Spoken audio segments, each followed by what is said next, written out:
end of the first half. Let's go to Eric Reyes. Winnie, grabe yung physical nyo at point guard ni Paul Artadi. Kailangan pa mas physical ka para manalo kayo ngayong gabi? Of course, kailangan namin yun. No? Pero hindi namin kailangan mag-physical eh.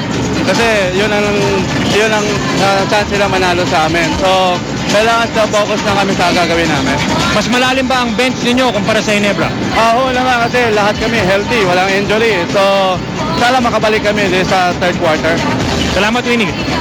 Dom, Paul, kasama naman natin Paul Artadi. Paul, alam natin you've been filling in the shoes of JJ Helderbrand ever since game 2. Gano'ng kahirap yun?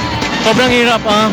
JJ Helderbrand is JJ Helderbrand. Number 1 point guard na ngayon sa liga. So, pinupunan ko lang yung talaga yung energy lang talaga para sa team. How bad do you want to win this championship? Sobra, dahil gusto ko mag-champion ulit. Alright, thank you, Paul. Back to you guys. Maraming salamat, Dominic Uy, Eric Reyes. We're at the half of Game 7. 49-46, labang po ang Ginebra. We'll be back with more mula rito sa Big Dome. Back inside the Big Dome, bago po natin simulan ang second half. Let's check on both teams. Ano ba pinag-usapan ng Air21? Let's go to Eric Reyes.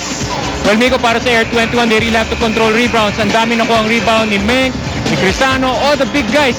Itong Barangay Ginebra was really a problem. Their locals really have to step up in this ball game. They have to control the boards. Yung kanilang import na si Chris Alexander naman for sa Ginebra, sabi ni Coach Bo sa akin, he was really happy na na-control ni Stephen Thomas. Pero kailangan nila, puro puso, tip-tip na lang daw ang laban in the second half. Dom? Well, Eric, para dito sa Barangay Ginebra Gin Kings, dalawang bagay what was very alarming for them, yung turnover and yung turnover points. Plus, hindi sila masyadong maganda ang kanilang free throw shooting. Kaya naman sabi ni Coach Brgy Ginebra, we need to concentrate a little bit more, and they feel in the second half that the Air21 Express might go to KG Canaleta and Arwin Santos on the post. So they're gonna watch out for that. Nico?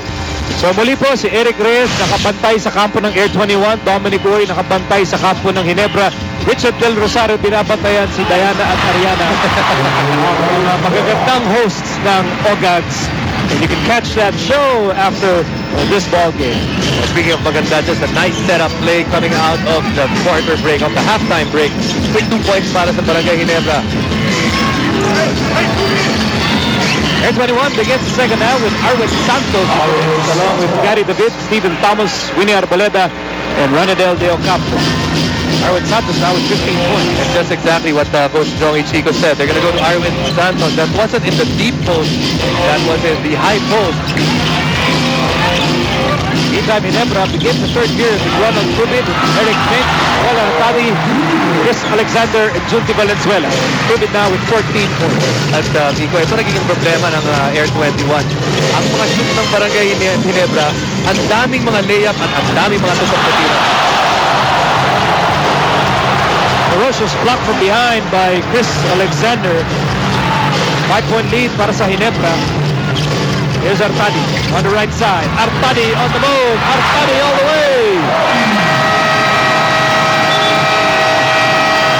Although Artadi comes up limping here. Might be something wrong with Paul Artadi, but we'll find out. Timeout muna tayo. Ginebra early run here.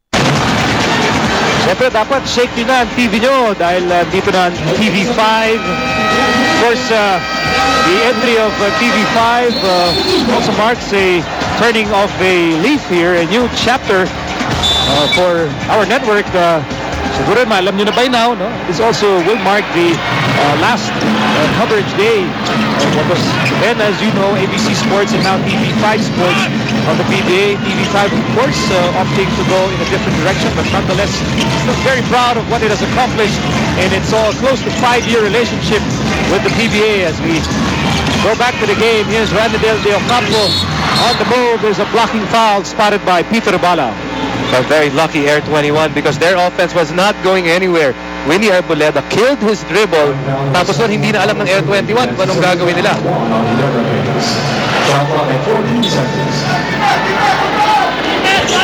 Ronald Tubit tinawagan ng kanyang second personal foul.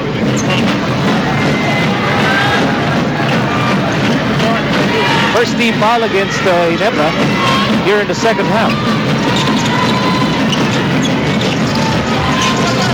That's the shoot for Air21, and Arboleda will miss.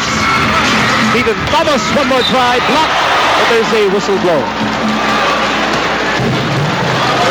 Now the 44 Minnesota Silver is third foul personal laban sa import ng Ginebra, sending Thomas to the line. Ito si Chris Alexander, you said it. He has 3 personal fouls, but he really does a good job of keeping away from the danger foul. I don't think he's ever been ever fouled out this conference. And be part of history as San Miguel Beer Oktoberfest. Clemente tries to break the Guinness World Record for the world's longest beer bar and the most number of people toasting on September 5 over at San Miguel Avenue, Ortigas. At tara na, Oktoberfest na, break moderately. 6-point game in favor of Ginebra here in the early moments of the third quarter. Bola na kay Jules Valenzuela. He spots and misses. Eric Beck with a rebound and blocked by Arvin Santos. One more try, and that is persistence for Major Payne. Eric Beck in double figures with 10 points. Here's Gary David. Yes, sir. Tres. Gary David has been hot. He is 3 out of 3 from 3-point range. And only at 1 out of 3 from 2-point range. But it seems every time he's at the court, as long as it's a good shot, he's been making it. Crucial basket there for Air21. Ginebra threatening to build a big lead here in the third quarter. Here comes Menk on the move. And the layup is good.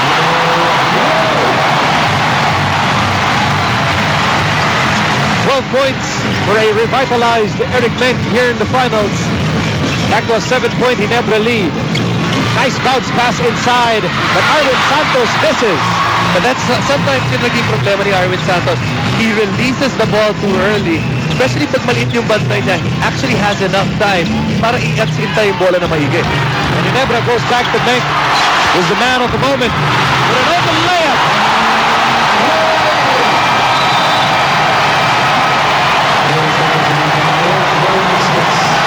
And we hear the thundering roar mula sa Barangay Big Dome. Ecstatic over the performance of Eric Menk, who has 14 points and 11 rebounds.